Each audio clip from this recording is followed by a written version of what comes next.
to usher in the messianic age. They don't mind if it's brought on by nuclear age. They are so sure of their ability to outlive the utility of their bodies. But just remember that was the last thought in the brain of every suicide bomber and every hijack plane. Follow the guidebook for an afterlife. Which one do I try? Which one? Hello and welcome to another episode of the Stay-at-Home Atheist podcast. I'm Jon and I am the Stay-at-Home Atheist. And I'm Stacey, and I'm done with that reoccurring little gag of trying to find something funny to say after my name, so I'm just going to go straight into the mission statement. So the mission of this podcast is to challenge antiquated views on family values, particularly those in line with religious and conservative perspectives, and to promote secular and forward-thinking alternatives. The music you were just listening to was the song Afterlife by Shelley Siegel. You can check that song out and others by Shelley on her website, shelleysiegel.com, and basically anywhere you can buy and download music. And the wonderful art accompanying the music is by Phillip Gunter, and you can check him out on Facebook. Yep, thanks as always, Colonel Phil. So this episode, we want to talk about Lebron James, because why not? But seriously, he's been in the news. We don't want to talk just about LeBron James. We want to talk about people in places of influence and how their positions afford them a platform and kind of what we think about that. So really what we want to talk about is kind of this strange situation we're in where politicians are saying that entertainers like athletes and other like celebrity type actors, movie stars, TV stars shouldn't be talking about their views and positions. The reason we, kind of led with LeBron is because that's kind of the most recent thing, right? Yeah. So, in case you haven't been paying attention, LeBron James was recently interviewed by Don Lemon. Honestly, didn't watch the interview. I love LeBron James. I think he's an outstanding guy. He's a wonderful basketball player, and he does a whole lot for his community in the Akron, Cleveland area of Ohio. And I think that's what they were talking about, a lot of his recent, works and what he was up to. But I don't know for sure because, like I said, I didn't actually watch it. But after the interview, Donald Trump tweeted, and I'm just going to read it so I don't get any of it wrong. He wrote, quote, "LeBron James was just interviewed by the dumbest man on television, Don Lemon. He made LeBron look smart, which isn't easy to do. I like Mike." It's so frustrating. It's so embarrassing. And just to... I don't know. When I see the last comment, I like Mike, just makes me want to drop kick him because it's just so immature and petty and. Well, and I think our president has kind of a history of this in one way or kind another. Of. Well, I don't mean the tweet or the ridiculous things he says, but he has a tendency to take like. In this case, LeBron James, there's a lot of people who try to argue, who's the greatest of all time, LeBron or Michael Jordan. Though I'm sure you can make other cases like Kareem there's just plenty whoever. Of Karl Malone's great. We're not going down that path. There's a lot of players you could talk about for different reasons as being the greatest of all time. But right now, that's kind of the traditional argument, right. LeBron or Michael. Yeah. And Trump just does shit like this, and I don't really understand it. Instead of I don't agree with his... It's to get a rise. It's all to get a rise. I don't agree with his opinion in general. I don't think Don Lemon is the dumbest man on television. No. That might be Donald Trump. But I don't think that's true, and I don't think he even really thinks that's true himself. But instead of just saying his opinion, man, Don Lemon's an idiot, he interviewed LeBron's an idiot, he has to then tack on that he likes Michael Jordan better. And it's just such a petty and ridiculous thing to do for anybody, let alone the President of the United States of America. Yeah, and, it just, when comments like that are made, if you're at all an educated person, your initial knee-jerk reaction to something like that is, oh my gosh, well, you're clearly the dumbest person alive. The sad part is that there are people that read that and then think, yeah, he's right. They are stupid. And that's kind of what we wanted to talk about, was that these people have a platform, and we're glad that there are people that use their platform for good, not evil. Well, and I think there's this really weird hypocritical thing going on, and it's almost, I'm not going to say it's exclusively from the right, but I think it's pretty close to exclusively on the right, where politicians say that athletes and other entertainers just shouldn't use their platform to talk politics. They love to talk about how you need to stay in your lane, or like Laura Ingraham said about LeBron, coincidentally, because he's the focus of this stuff a lot. Yeah. That he needed to just shut up and dribble, right? And someone's going to be really mad at me if it turns out that wasn't LeBron. But I'm pretty sure that was LeBron. It was, she was talking about. But it's just blatant hypocrisy because they don't seem to have that same opinion when people like Kid Rock or Ted Nugent or Tim Allen or support their cause. You know, whichever Baldwin brother not named Alec disagrees with liberal politics. I don't know his name offhand. I do. It's Stephen. So sorry, but I think the issue is it's blatant hypocrisy, right? They don't want to hear it because it disagrees with them. It's not actually because they think that entertainers should not talk about politics. That's clearly untrue. And I just think it's been really interesting, the response, right? Like, people have been putting out little memes with Donald Trump's tweet and then like, hey, LeBron James just started a school for kids. It's completely free. And if they graduate, it guarantees them a spot in a college. Like, I mean, he's done all these amazing things, but Donald Trump says he disagrees with my politics and me personally, so I better say he's the dumbest person ever. Right? Or, well, second to Don Lemon, apparently. Yeah. Well, and you know, I think there's a lot of that, right? There's the whole situation with the NFL and kneeling and where that's going, and where we'll keep monitoring that to see how that ends up, as that will decide how we watch or don't watch the NFL in the coming season. Yeah, so just to get that out there, I am a huge fan of football. I recognize all the problems with football and, you know, CTE and all these, you know, injury problems, not just head trauma. But, you know, I just super enjoy the game, and I'm all for making it safer, but I'm not all for telling your players that they're not allowed to take a knee during an anthem. And I think that's part of this same issue that we want to talk about, right? Like, we're talking about when athletes and entertainers, and I feel like we're focusing on athletes, but it's because it's what's mostly going on right now. It's how they use their platform to inform the public, and it's a really important thing that they get to do, regardless of their political or religious perspectives. Right. They have that right. Well, and I think that it's, you know, to tie it back to our mission, you know, they have a platform to use to bring light to situations that need a strong voice so that they can be heard. It is a great way for people to share information and to start a conversation.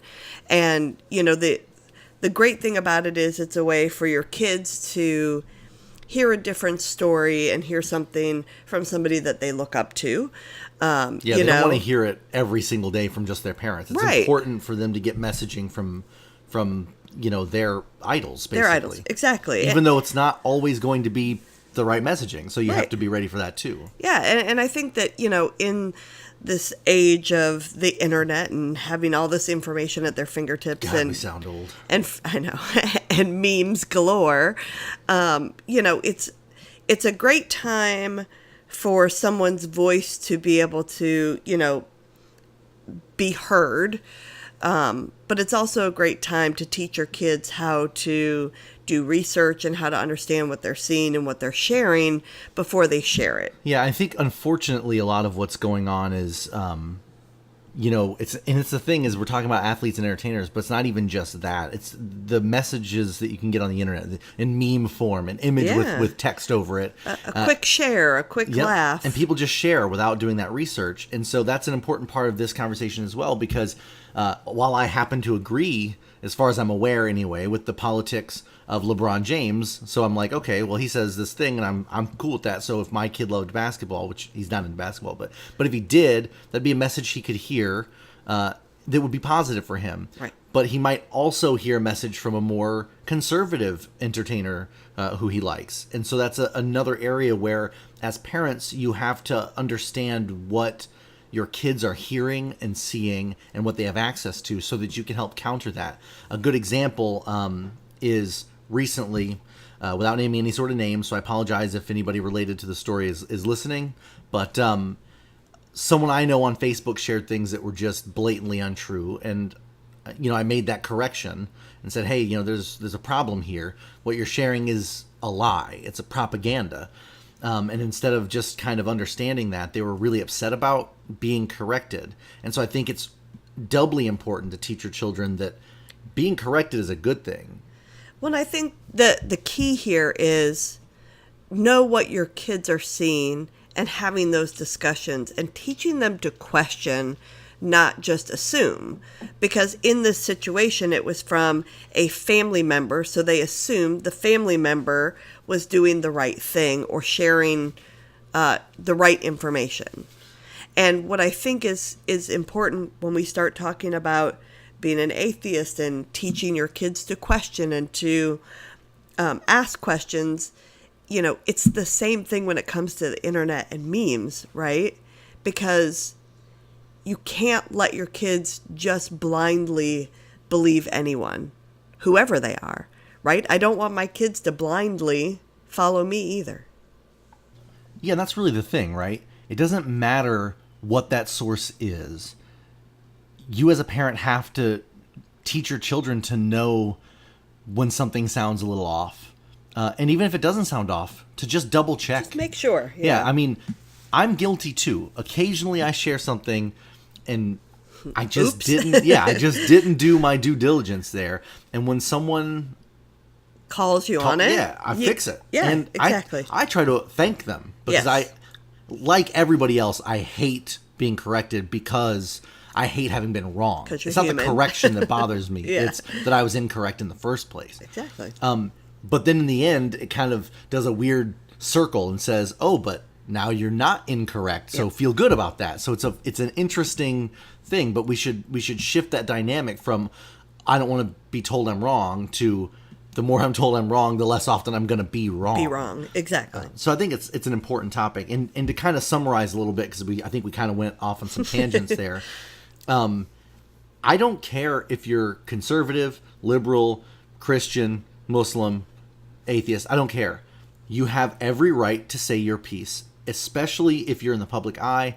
Nobody should be able to tell you. I mean, I guess it can, but it shouldn't matter, right? Nobody should tell you that you can't say what you think about a specific topic. Just because your job is to put balls in a basket does not mean that you need to shut up and dribble. And that kind of nonsense is exactly why people are afraid to talk. And we mentioned the NFL briefly, but we live in North Carolina. We're Carolina Panthers fans. And I remember when we drafted Cam Newton, the news was that the owner of the team, former owner of the team, Jerry Richardson, had told him he wasn't allowed to get tattoos and he had to be the face of the organization. And he had to toe the line and couldn't do all these things. And Cam Newton has been notoriously silent on hot button controversial issues. And I think that's a shame. Because I suspect I would agree with him on a lot of his views. Probably not all of them, but a lot of them. And so it's a shame that he feels like, or I'm assuming he feels like he can't speak out because of his position and what he's been told. And that to me is a travesty. Well, and I think a lot of people are in that situation where they can't speak out, from the NFL to, you're an atheist at work and everybody's saying, have a blessed day. Well, of course, you shouldn't say any of that stuff at work anyway. But yeah, I mean, when it's there, you feel like you can't complain because then you're the one who looks bad in a way. So I guess what we're trying to get across here is all these people have every right to speak and we have every right to listen. And we have every right to disagree. But teach your kids to do research yourself, take feedback, and be a better person because of it. And as much as I love watching football, the whole, anthem protest stuff, that's being negotiated between the NFL and the NFL Players Association. And I will not be contributing to their fan base by watching football this season if the players aren't allowed to do their protests. I think that's absurd. I mean, that's what this country was founded on, right? Like freedom from and for religion. So everybody who knows Jon heard that loud and clear. If they're not allowed to kneel or protest, we are not watching the NFL. Okay, so I know this has been super rambly, but there's one more thing that needs to be mentioned. I'm not sure, Stacey, if you and I have even talked about this. It's a little more recent. There's a song that is being included on the upcoming Madden video game, Madden 19. That song, so Madden notoriously, for obvious reasons, they're for general audiences, they edit out foul language and references to like smoking and drinking and drugs out of songs. They use very popular songs, so sometimes it sounds kind of funny because they're edited weird. They notoriously edited Colin Kaepernick's name out of the verse of a song. And what the hell? Yeah, and the I don't remember who it was, but the rapper who rapped the verse where he mentioned Colin Kaepernick is really upset about it and basically came out and said they don't have my permission to do this. And the NFL, or not the NFL, but the Electronic Arts or whatever has acknowledged that they did that and that it was a mistake or something. But to my knowledge, it's not being corrected. So, and the reason that's important is Colin Kaepernick is the guy who kind of launched this whole kneeling during the anthem thing. And of course, it's ironic to me that conservatives everywhere are screaming that it's anti-military when he actually talked to a military veteran, like a war hero. Okay, now we're going down a path. I know, but my point is, they decided on the knee because it is respectful. Yeah, it's the opposite of disrespect, but it's also making a point. And to edit this guy's name, he's still in the NFL. I mean, he's not on a team right now. But he's still eligible to be picked up. He'll be when you get the game. He'll be in the free agent list for quarterbacks. You could draft him on your team as playing as the owner of a team or whatever. So are we not getting the game either? I don't. Stop that! Stop that nonsense! If I'm not going to be watching football, damn it, I have to have my Madden. But I just thought we should kind of. It just kind of like a lightning bolt hit my brain. Like, oh, don't forget this thing. So you can see how terribly this situation has gone. Well, it's how invasive it can become and how if you're not paying attention, you can miss the subtle changes that conservatives make to the situation. So be on the lookout, be aware, educate yourself, do research. Educate your children. And teach others to do research too. That's probably actually a pretty good stopping point for that topic. I hope you guys kind of got something out of it and enjoyed it. We sure enjoyed talking about it. But that brings us to this episode's key discussion topic, which is on homeschooling. You may or may not know that Stacey and I homeschooled our children. Our daughter is done with homeschool now. She's in college, but we've done it for a while. We have experience with the public schools as well, which is why we ended up homeschooling. Yes. Because public schools in North Carolina are hit or miss, probably. More miss than hit. Right. So we just want to kind of talk to you guys a little bit about how we wound up deciding homeschooling was the right choice for us. And how our experiences went with I it. mean, there were definitely wild successes and some failures as well. So we learned a lot, and we hope that that information kind of helps you guys. Yeah, so we started, Sonny had always been a very active boy, right? Your typical boy, as you would call him. Oh, don't I know it. And he was always on the go. You know, when we went out to dinner, he would sit on the floor because he couldn't stay in the chair. So that was just Sonny. So, you know, when he was in kindergarten, that was quite an experience. He really struggled with, you know, being able to stay on green each day. He was on yellow or red. And so he always felt like he was getting in trouble. And we thought, well, he'll just kind of work his way through it. Yeah. So I wanted to actually stop you real quick because I don't think we really considered homeschool until second grade, which is when we pulled him out. Yeah. But I think second grade might not have been bad enough to take him out had we not had what we experienced in kindergarten also. So kindergarten was a strangely really tough time for us. You know, for Sonny, not for me. I had a good kindergarten, but you know, it was really tough because you know, Stacey mentioned being on red or on green or on yellow, and I'm sure a lot of elementary schools do that. But if you don't know, basically, it's just what it sounds like. If you had a good day, you're a green day. If you're in the middle, you're a yellow day, and obviously red means you had a bad day. I don't really like the categorization. Yeah, it was anyway terrible. 'Cause, I mean, they're 5-year-old kids. They're gonna do things they shouldn't, and you just correct them. I don't think a note home is necessary, but we had a lot of issues with that teacher, and you know, a lot of times you don't know, and it makes you feel like a horrible parent because you don't know if what your kid is telling you is exactly accurate. Well, they're 5, right? Yeah. And they're in kindergarten. Oh, and, my kindergarten teacher isn't very nice. Yeah. Okay, Sonny, you know, just you need to pay attention in class. You know, she's telling us that you're not paying attention. Maybe that's why you aren't enjoying it, right? Still, yeah. And if that's any advice I can part everybody listening to this with is trust your kid. Apart from that awful sentence I just uttered, is really listen to what your kid has to say and investigate. Because what happened was, the whole year had kind of been like that, up and down. He had his highs and his Good days, lows. bad days. It was But sunny. he had reported a number of things that just didn't sound right, and I thought he was just exaggerating. And like I said, it made me feel terrible. But he had his kindergarten graduation, and Stacey was unable to attend, but so I went by myself.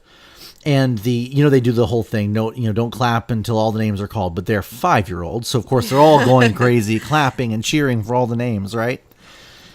And I noticed not the teacher, but like the teacher's aide was standing at the back of the class, and the announcement came out to not talk and or not clap or cheer or whatever. And every single name that was called, all Everybody the kids cheered. clapped. But that teacher's aide would reach down and tap Sonny on his shoulder and like point at him in the face, like, and give him like the no signal. And he looked devastated the whole time. He looked just like sad. And none of the other students were given that treatment. So afterward, I went up to the teacher and the teacher's aide, and I gave them quite an earful. And it just kind of confirmed all the things he had said.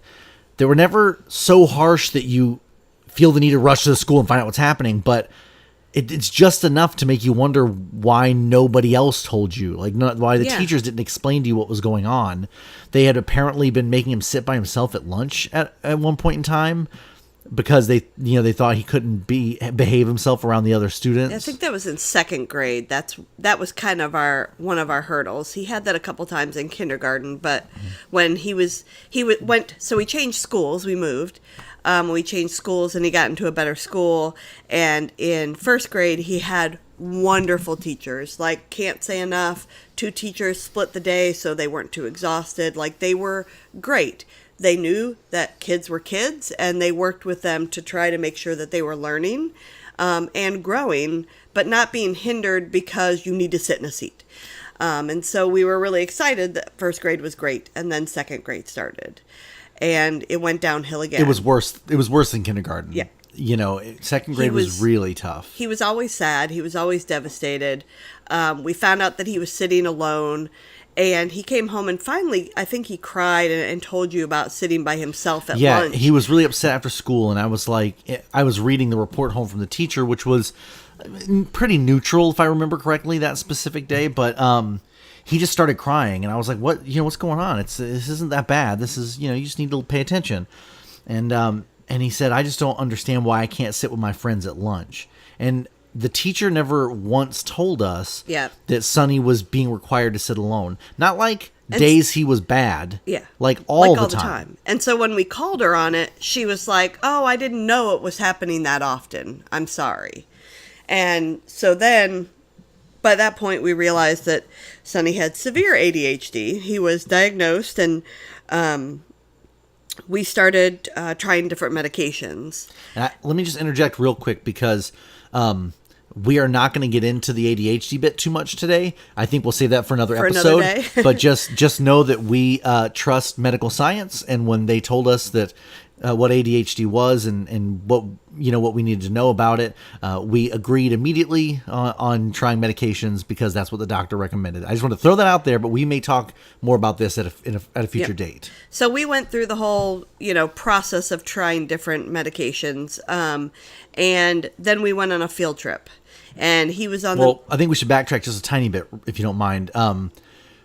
We tried the first medication we tried, we found problems with. The second one, it was a shorter dosage, so he was like wearing off of it by the time he came home from school.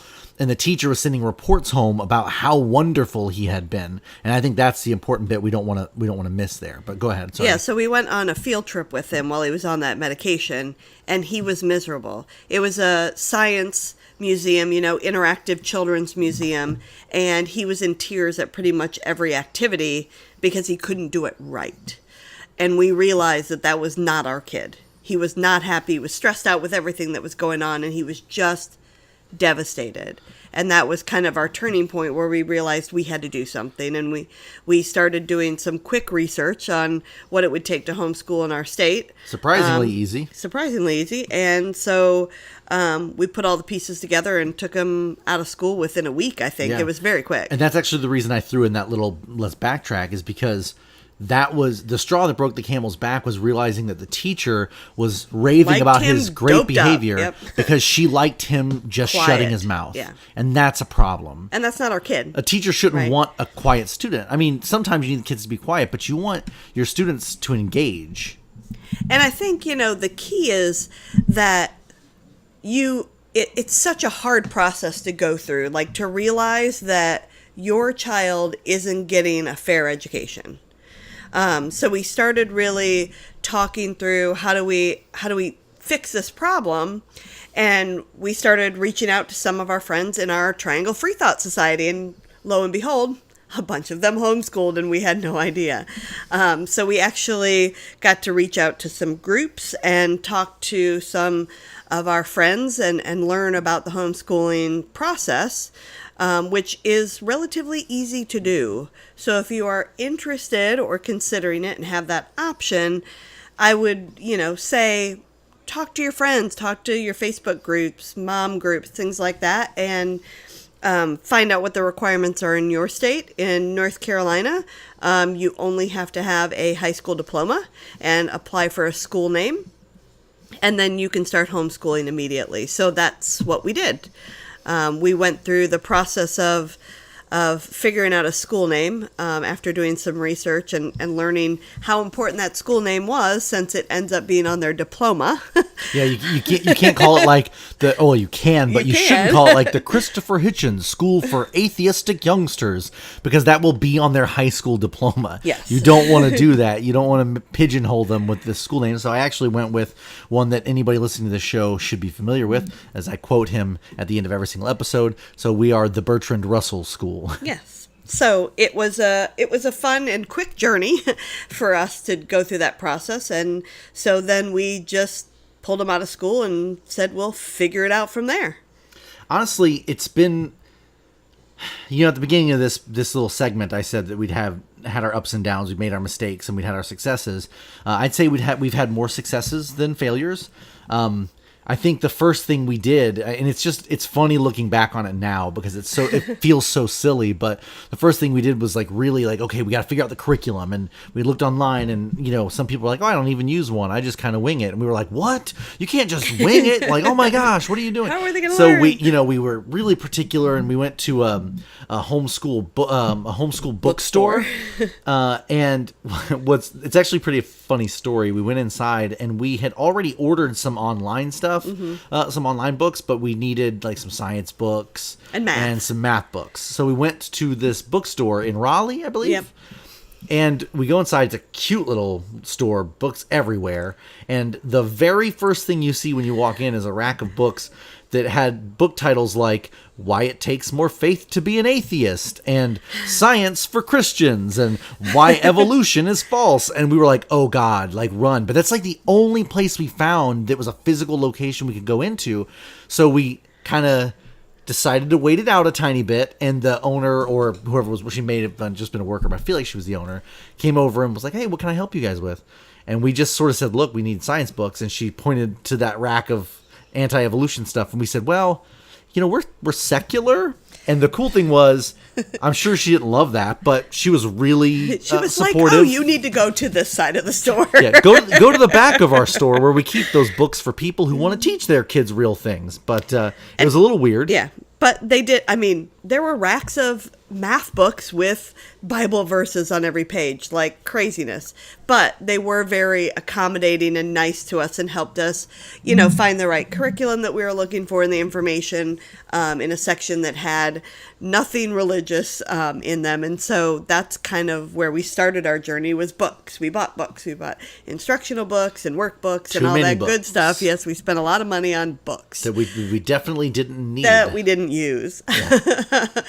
We started, and then about the first week in, we realized that he blew through half the book.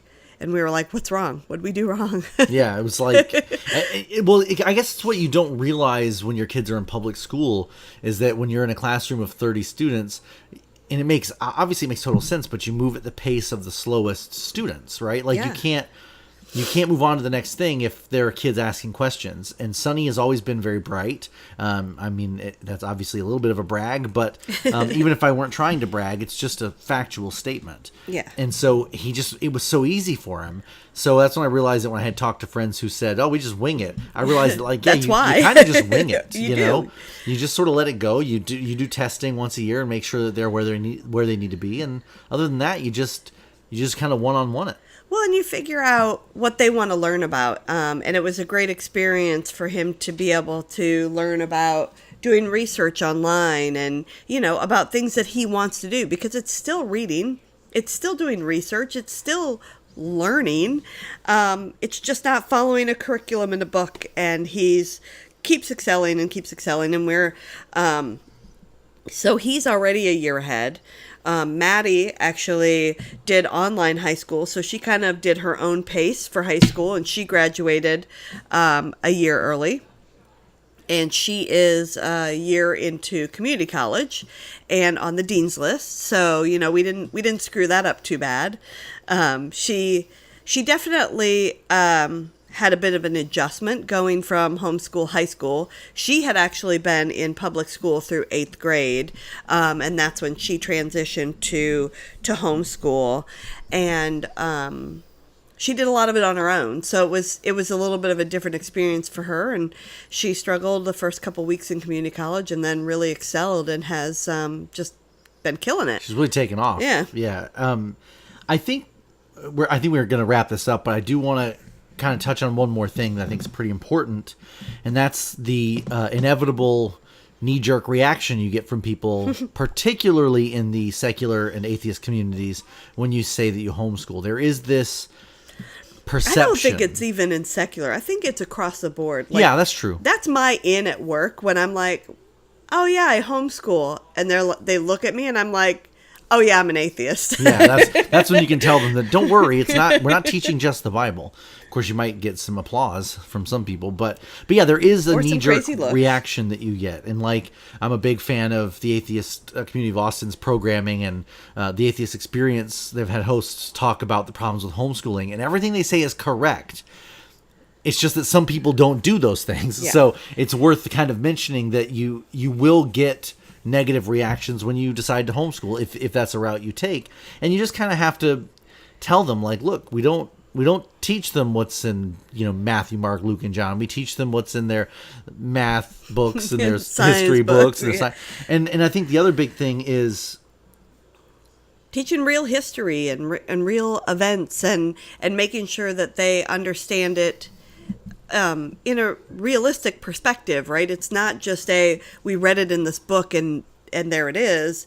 It's being able to have a one-on-one conversation and talk through things, and the things that they learn really quickly, great, you breeze over, and the things that they struggle with, you get to spend the time on. And you don't have to worry about what grade am I in and what work am I doing. You get to really work at the pace of your child. And, I think from my perspective, since I work and I travel and I'm gone a lot, John has a lot of that one-on-one interaction with Sonny, and it really, I think, has helped to strengthen their bond and their communication style. And, I see Sonny definitely acting like John a lot of the time and, picking up his mannerisms because they hang out and watch videos and do things all day. So it's, it gives you a different perspective of spending time with your kid. I just want to thank you there, Stace, for picking up the slack when I completely lost my train of thought. She didn't even let me say I lost my train. She just jumped in. It was beautiful. What I think what I was trying to get to there was probably the most common thing that people say, because of course the religious people want you to teach the Bible and the secular people want to make sure you're not teaching the Bible, but all of them tend to ask the same question, and that's, well, how do they get their socialization? But in a world of the internet, we meet homeschool families all the time. Most of our local friends we met through homeschool families, and my son, that's how my son has friends. We have loads of friends here because we moved to where we live now after we started homeschool. So it was very easy for us to find those groups. Well, it wasn't very easy. It took some work. I was about to say, I did want to caution. We talked a couple episodes ago about finding atheist groups and how you have to be careful because it depends on what you're into. You get the the really over the top, what you call crunchy, you know, I home make my own sunscreens because I don't like toxins. Like, I get it, and that's all fine, but we're not necessarily going to share those views, and that can upset people. Same thing with this. Like, you meet homeschoolers and you go out to a field trip or whatever, and you realize very quickly that you're kind of different from everybody else. It's either going to work or it's not. You know, it's kind of like going on a date. But so that's what we did. Was we went to some of those events for a few weeks and picked out the people who shared our views, and then we just like started our own little private group. Yes. Okay, we'll all just hang out and do homeschool stuff together. So the socialization's there, you know, and like we live in a neighborhood and there are kids and it's not a big deal. Yeah, there are activities, there are people around, and, you know, our kids now are very comfortable, you know, in adult situations and talking to adults and having adult conversations and being able to participate in that and not be bored. But they're still good in a setting with a bunch of kids to go run around and be a kid, you know. So I think that it really has helped them grow a lot more as social people. Because they're in different situations, it's not so much of just the everyday you're in school situation. Yeah, in the words of the esteemed Hannah Montana, it's the best of both worlds. Agreed. I think that's probably a good place to end this, don't you think? Yeah, I think we went on a lot. So as usual, feel free to send us some emails at Jon, which is Jon, at stayathomeatheist.com. We absolutely love the feedback. You know, if you homeschool or have thought about homeschooling, you can ask us questions there or give us, you know, your stories. And if you have topics that you would like to hear us discuss, you can share those there as well. We've received a number of emails. Most of them aren't really appropriate for sharing, but when we get those, we'll share them as well, just so that you kind of hear the kinds of questions we're getting. And of course, like, subscribe, comment, click all that good stuff. Yeah, click the bell. Yeah, click the bell. After you subscribe, click the bell so you get notifications from us. So thank you all for joining this episode of the Stay at Home Atheist podcast. Like I said at the beginning, I am Jon, the Stay at Home Atheist, and join us next time. As Bertrand Russell once said, the good life is one inspired by love and guided by knowledge. Thank you. Thanks. Thousands and thousands are humming, the second coming's coming. The environmental responsibility is succumbing to the suicidal longing for paradise. Can't they see it's already before our eyes? All that makes us who we are, we find cannot survive without our mind. But you're so afraid to die, you're willing to sacrifice.